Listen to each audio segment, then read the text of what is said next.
शान्ताकारं भुजगशयनं पद्मनाभं सुरेशं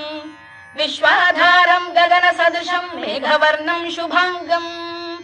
लक्ष्मीकान्तं कमलनयनं योगिधृध्यानगम्यं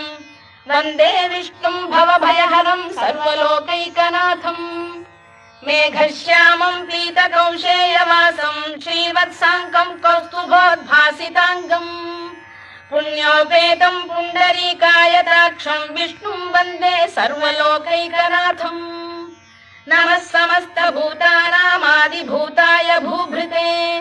अनेकरूपरूपाय विष्णवे प्रभविष्णवे सशङ्खचक्रं सकिरीटकुण्डलं सपीतवस्त्रं सरसीरुहेक्षणं सहारवक्षस्थलशोभिकौस्तुभं नमामि विष्णुं शिरसा चतुर्भुजं छायायां पारिजातस्य हेमसिंहासनोपरि आसीन